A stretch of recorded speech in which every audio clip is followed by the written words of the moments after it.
আসসালামু আলাইকুম, welcome to my new blog. দেখতে পাচ্ছেন যে খুবই সুন্দর, মহান আল্লাহর একটা সুন্দর সৃষ্টি।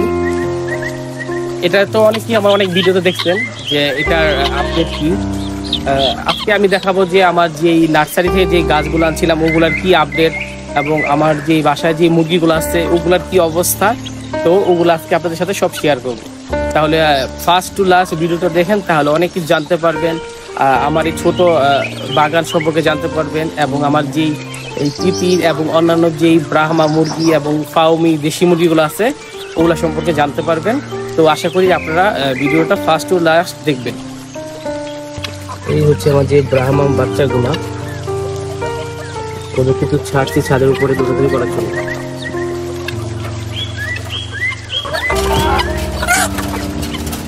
এই তো সম্রাট শাহজাহান মমতাজের সাথে মমতাজ মাশাআল্লাহ 18 না দিলে 22টার মতো ডিম পাচ্ছে। ডিম পাড়ার পর কুচু হয়েছিল, বাট এখন আর কুচু নাই, এই জন্য ওকে আর ডিম দেওয়া বসানো হয়নি। চিকনি চামড়ি ডিম পাড়া তো ডিম সবসময় ডিম পারে 2-4 দিন, 1 সপ্তাহ গ্যাপ যায়। 1 সপ্তাহ গ্যাপ যাওয়ার পর আবার ডিম পাড়া শুরু করে। আর ডিম পাড়ার জন্য আমি যেহেতু নিচেই ডিম পারে সবসময় ডিমগুলো খেয়ে ফেলতো। আমি ওদের ডক্টরের সাথে কথা বলে মেডিসিন আনছি, খাওয়ানোর পরতে এখন চিকনি চামড়ি ডিম খায় না, এখানে ডিম পারে। আর ছবিতে দেখছিলেন তার অবস্থা, সে খুবই ব্যস্ত এবং ছটফট করতেই থাকে সারাদিন। বাট সে এখন আমার পুষ মানছে, করলে আসে, সামনে আসে, ঠুকুর দেয় না। আর তারপর অল টাইম ক্ষুধার্ত।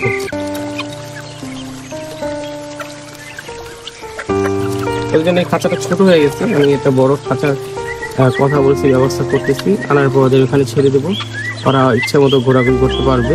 খোলামেলা একটা খাঁচা বানিয়ে দিব ওদের।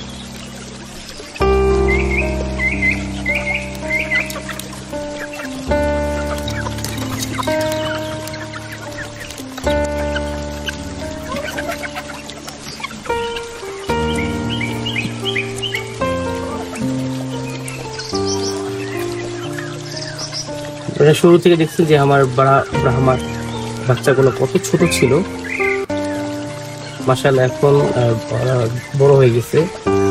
ওদের সবগুলো ভ্যাকসিন দেওয়া হচ্ছে, ভিটামিন যেগুলো প্রয়োজন হয় ওগুলো দিতেছি খাওয়ার জন্য।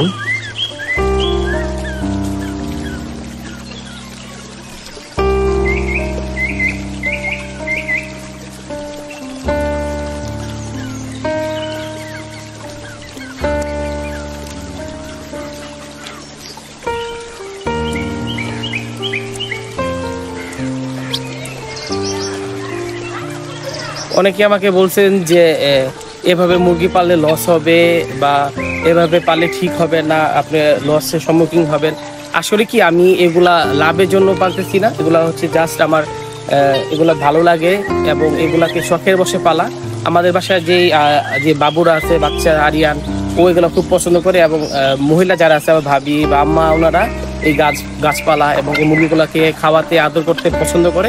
জাস্ট শখের বসে এগুলা পালা, এটা কোনো বাণিজ্যিক ভাবে এটা পালানো। এই জন্য আমরা আর কি ওই খাবার বা অন্যান্য লসের দিকে আমরা খেয়াল করতেছি না, জাস্ট আমরা শখের বসে এগুলো পালতেছি। আর মাশাআল্লাহ এগুলো থেকে যে পরিমাণ ডিম পাচ্ছি, মাশাআল্লাহ খারাপ না। 2টা মুরগি 3-4টা মুরগি থেকে ভালো ডিম পাওয়া যায়।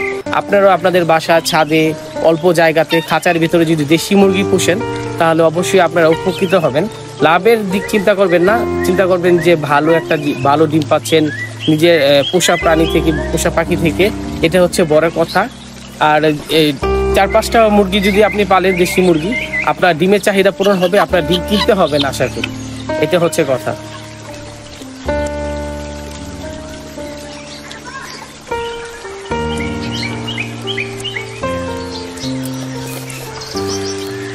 মাশাআল্লাহ আমার যে 40 টাকা পেঁপে গাছ, ওটা পেঁপে আসছে,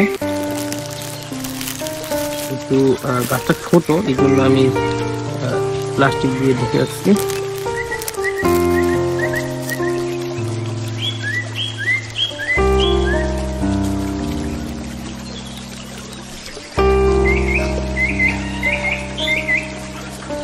এটাতে মাত্র ফুল আসতেছে।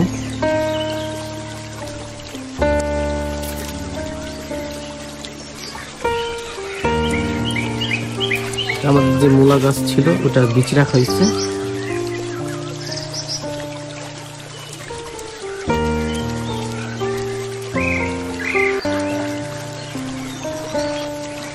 মাশাআল্লাহ ভালোই মূলা হয়েছিল, ওই সব মূলা খাওয়া হয়ে গেছে।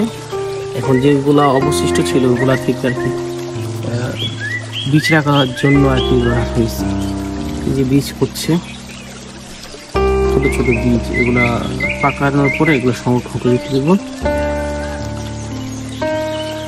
আর এ হচ্ছে আমাদের যে কালা বেগুন গাছ, যেখান থেকে আনা হয়েছিল ওনারা বলছিল যে গোল বেগুন হবে, বাট নার্সারির থেকে আনার পর আমি খুব সুন্দর করে এগুলোকে বপন করছি, লম্বা বেগুন হচ্ছে। মাশাআল্লাহ গাছের গ্রোথ এবং লুকটা সুন্দর। একটা গোল বেগুন।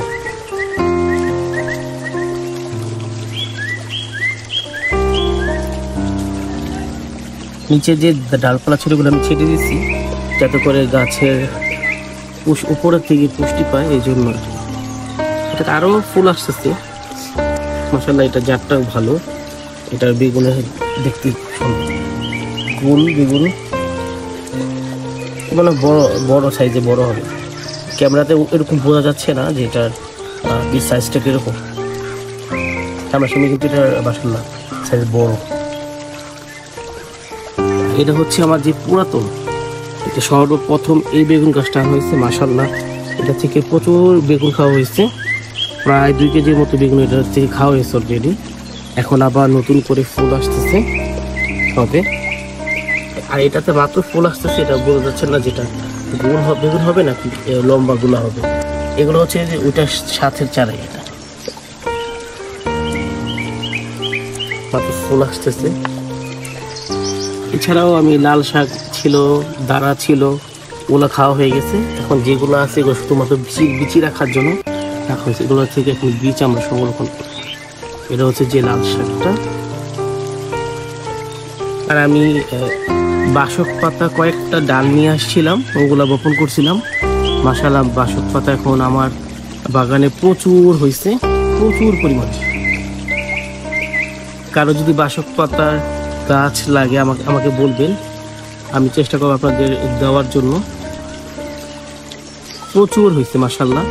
আর এই বাসক পাতা তো ঠান্ডা জনিত সমস্যার জন্য খুবই একটা উপকারী ওষুধি গাছ। এছাড়াও প্রচুর তুলসী গাছ আছে, অনেক তুলসী গাছ। এটা হচ্ছে যে সাদা যে তুলসীটা, এটা উল্টা সাদা তুলসী।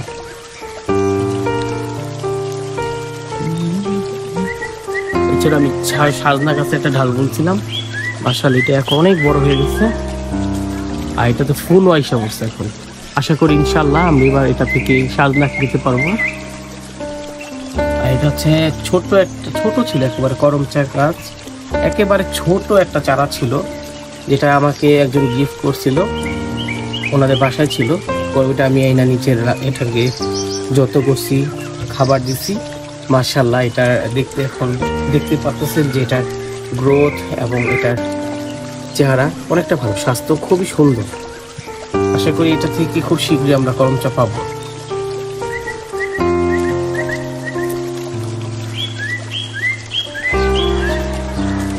সবচেয়ে মজার বিষয় হচ্ছে এবং খুশির একটা জিনিস হচ্ছে যে আমার এই মিষ্টি কুমড়ার গাছটা ছিল, এটাতে সুন্দর একটা প্রচুর মানে বড় একটা মিষ্টি কুমড়া হয়েছে মাশাআল্লাহ। আর এই মিষ্টি কুমড়াটা এখন মানে ক্যামেরাতে ওরকম বোঝা যাচ্ছে না, এটা প্রায় তো 10 কেজির মতো হবে ইনশাআল্লাহ আমি মনে করি। হ্যাঁ, এটা আরও বড় হবে, এটা আরও অনেক বড় হবে।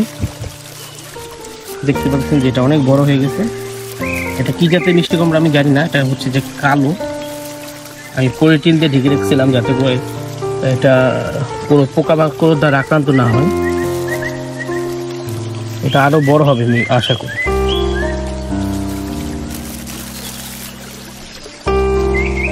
এছাড়াও আমার যে সিম গাছ ছিল, এটা কি জাতের সিম জানি না, এটা আমার খুব এখানে লাগাইছিল, লাগানোর পরে এই গাছটা হয়েছে সুন্দর। ভাবছি যে গাছটা হবে না, বাট মাশাআল্লাহ এটাতে প্রচুর পরিমাণে প্রচুর পরিমাণে সিম হচ্ছে, প্রচুর পরিমাণে দেখতে পাচ্ছেন যে প্রচুর পরিমাণে সিম হচ্ছে। এখান থেকে দুইবার নেওয়া হয়েছে, নিয়ে খাওয়া হয়েছে আর কি সিমগুলা। প্রচুর গোটাটা গাছে সিম।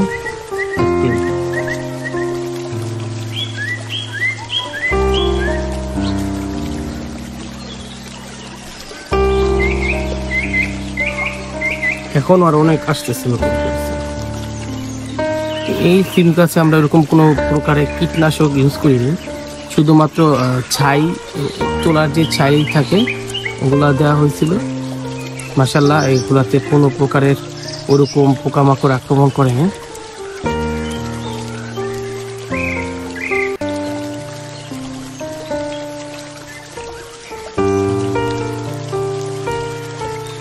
প্রচুর নতুন করে আবার সিমে ফুল ফুটতেছে।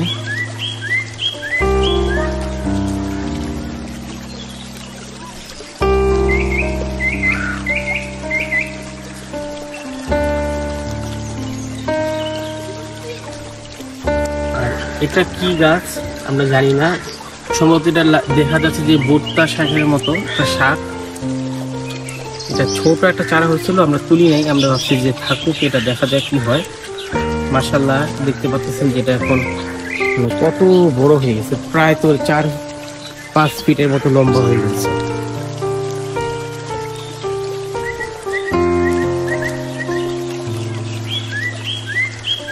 এটা সম্ভবত ভুট্টা শাক বা শাক জাতীয় কিছু একটা হবে। গাছটা দেখতে খুবই সুন্দর, খুবই স্বাস্থ্যবান গাছটা মাশাআল্লাহ।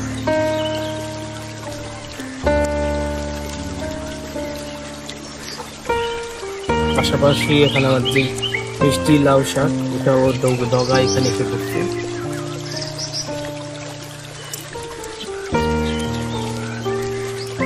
এখানে পেঁপের বিচি বোনা হয়েছিল, প্রচুর পরিমাণে পেঁপে চারা উঠতেছে।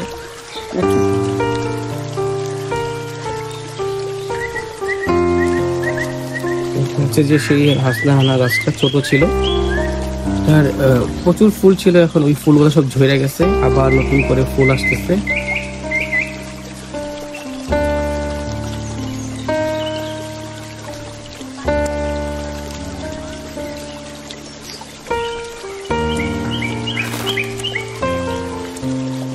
মরিচ গাছ,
এটা হচ্ছে যে আমার ফুলের জবা ফুল গাছ। মাশাআল্লাহ এই গাছটা নতুন আনা হয়েছিল, এটা একটা মানে বৃক্ষ একটা অফার ছিল অনলাইন থেকে দেখা, তাদের এখানে নার্সারি দেখা আনা হয়েছে। এই গাছটা নিচ্ছিল 40 টাকা মাত্র। মাশাআল্লাহ 40 টাকা নিচ্ছে। এর আগে 3-4টা ফুল ফুটছে, আবার নতুন করে এখন ফুল ফুটতেছে। এটা কালারটা আমি এটা কি কালার বলে জানি না, এটা কমলা না কি হলুদ। মাশাআল্লাহ আরো প্রচুর হিউজ পরিমাণ কলি আসছে এটাতে, দেখতে পাচ্ছেন। পুরা গাছটা একেবারে মানে মাটি সহ আমি 40 টাকা দিয়ে আনছি।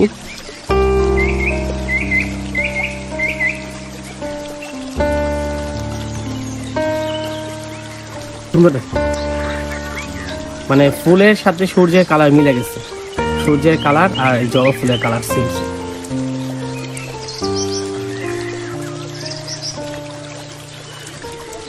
আর এটা হচ্ছে সেকেন্ড নাম্বার, 2 নাম্বার গোলাপ। প্রথমটা হয়েছিল আর মাশাআল্লাহ এই গোলাপটা অনেক দিন থাকে, প্রায় 10-15 দিনের মতন এটা থাকে।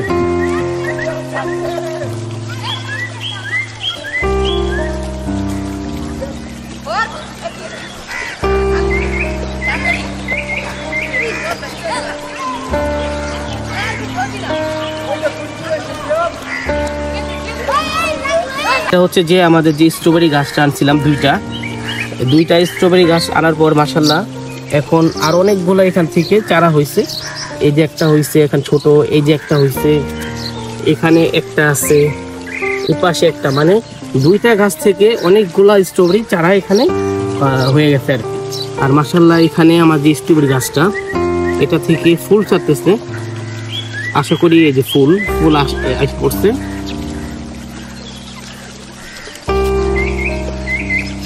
এগুলো ওরকম ধরনের বেশি যত্ন করতে হয় না, নর্মাল পানি দিলে হয়ে যায়। আর অতিরিক্ত পানি দিলে গাছের গোড়া নষ্ট হয়ে যাবে, তো ওই ক্ষেত্রে গাছে পচে যাওয়ার সম্ভাবনা থাকে। সেক্ষেত্রে আর কি গাছে অতিরিক্ত পানি ভালো না। অতিরিক্ত খাবার যেমন আমাদের মানুষের জন্য ক্ষতিকর, ঠিক ওইভাবেই গাছপালার জন্য অতিরিক্ত খাবার পানি এগুলা মানে ক্ষতিকর।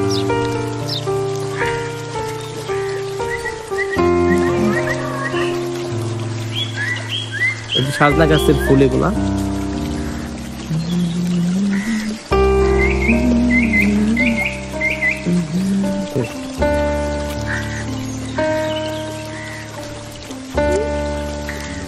এটা হচ্ছে যে আমার শিউলি ফুল গাছটা, আরিয়ানের আব্বু এই গাছটা নিয়ে আসছিল।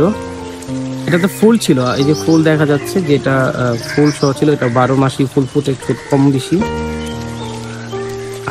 এটা যখন আনা হয়েছিল আপনারা আগে ভিডিওগুলোতে দেখবেন যে গাছটা অত একটা হেলদি ছিল না, বাট এটা এখন মাশাআল্লাহ ভালোই হেলদি হয়েছে।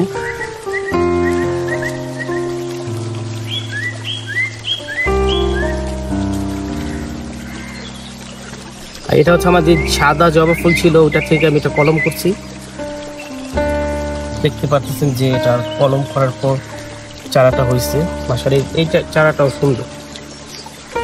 এছাড়াও যে আমি রেন লিলি ছিল আমার হোয়াইট কালারের, ওটা এখানে আমি লাগাইছিলাম, এটা হয়েছে। আর তুলসী গাছ তো আগেও বলছিলাম যে প্রচুর তুলসী গাছ ছিল। আর এই পাথরচুনা গাছটা, এটা পাথরচুনা গাছটা একজন আমাকে গিফট করছিল, বাট তখন এটা প্রায় মৃত অবস্থায় ছিল। পরে এটাকে আমি এখানে রোপণ করার পর এটা এখন আপডেট লুক, পুরোটা পাতায় পাতায় ভরে গেছে। আর পাথরচুনা গাছও একটা ওষুধি গাছ, এটাও মানে অনেক ক্ষেত্রে প্রয়োজন পড়ে। এই অপরাজিতা গাছটাকে মানে বিচি বোনা হয়েছিল, বিচি থেকে হয়েছে, বাট এটাকে ঠিকঠাক মতনই পানি দেওয়া হচ্ছে, সব কিছু হচ্ছে। তারপরে এই গাছটাকে আমি ঘুরবো।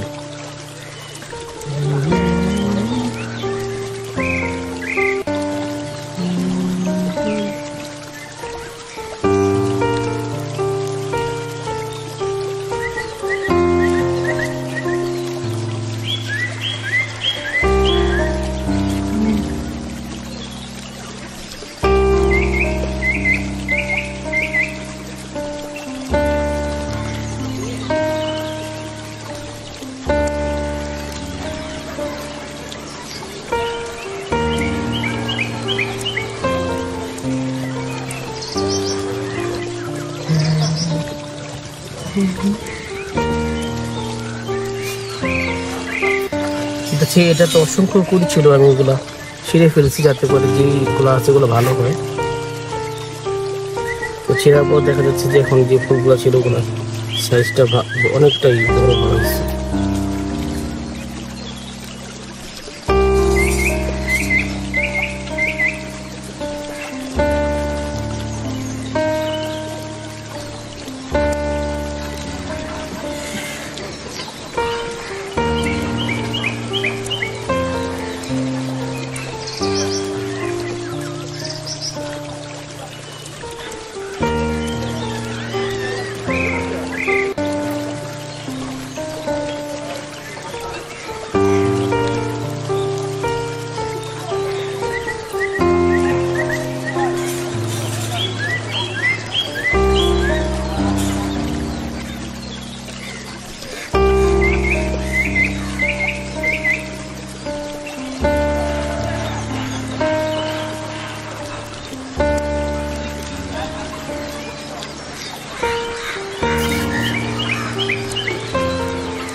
যে সাদা গোলাপটা ছিল, বাট নার্সারি থেকে বলে দিছে যে এটা হলুদ হবে।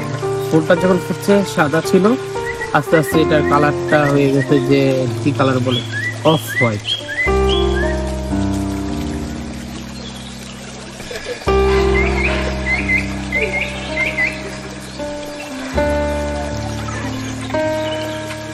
এছাড়া এখানে আমরা যে এটা কি বলে ধনিয়া পাতা গাছ বোনা হয়েছিল, ওগুলা থেকে এখন বিচি হয়ে গেছে। এটা হচ্ছে ধনিয়া পাতার যে ফুলগুলা, অনেকগুলো ফুল হয়েছে।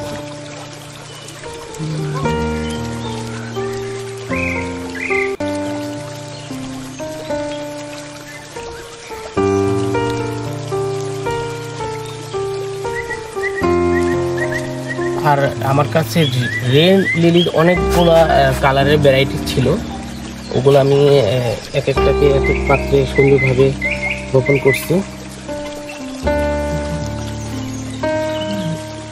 এখানে আমার কাছে রেন লিলি আছে সাদা, গোলাপি, হালকা কমলা এবং সাদা গোলাপি মিক্স। আর কয়েকটা কালার আছে, এগুলো যখন নাকি ফুটবে তখন আপনাদের সাথে দেখাবো যে এগুলো তখন দেখতে কেমন হচ্ছে।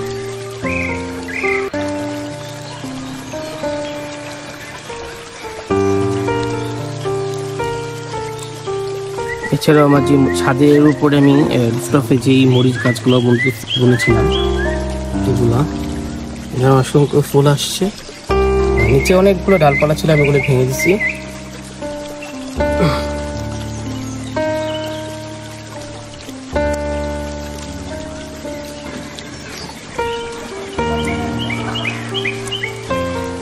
আর আমার যে পুদিনা পাতা গাছগুলো ছিল,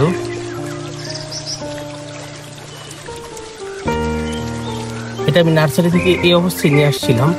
এখন দেখা যাচ্ছে যে পুদিনা পাতার গাছের ভিতরে একটা লজ্জাপতি গাছের চারা, এটা মেবি লজ্জাপতি হবে। হ্যাঁ, এটা লজ্জাপতি ছোট্ট একটা চারা হয়েছে। আর একটু বড় হলে এখান থেকে আর একটা অন্য কোনো জায়গাতে নিয়ে বলবো। এটা হচ্ছে একটা থাইল্যান্ডের আমরুচ।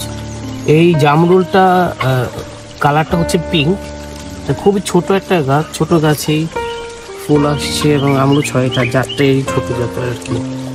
আমি নার্সারির দিকে আনার পরে এগুলো আমি 10-15 দিনের মতো রেখে দেবো। পরে এগুলো এই যখন নাকি এখানকার ওয়েদারের সাথে এটা মানানসই হয়ে যাবে, তখন এগুলোকে আমি সুন্দর একটা টপে এগুলো বপন করবো আর কি। এটা হচ্ছে যে বোম্বাই মরিচের চারা টানছিলাম, এই বোম্বা মরিচের অনেকগুলা বোম্বা মরিচ হয়েছে। আরও ছিল, পাখি খেয়ে ফেলে, জানি না কোন পাখি বা কি যেন খায়, এখানে আমি এটার উপর জালি দিয়ে রাখছি।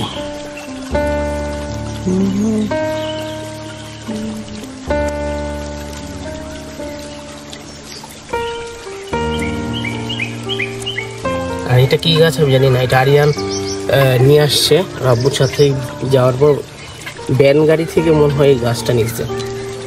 ও নাম বলতে পারে নাই। আপনারা যারা নাকি বুঝবেন, জানবেন যেটা কি গাছ, অবশ্যই জানাবেন কমেন্টস করে যেটা কি গাছ। গাছটা দেখতে খুবই সুন্দর, পাতাগুলো খুবই সুন্দর এবং ফুলটাও খুব সুন্দর, লাল একেবারে। এই গোলাপ গাছগুলোকে আমি নিয়ে আসছি নার্সারি থেকে। এগুলো আমি এখনও বপন করি নাই। এখানকার ওয়েদারের সাথে যখন এগুলা মানিয়ে যাবে তখন আমি এগুলোকে বপন করবো।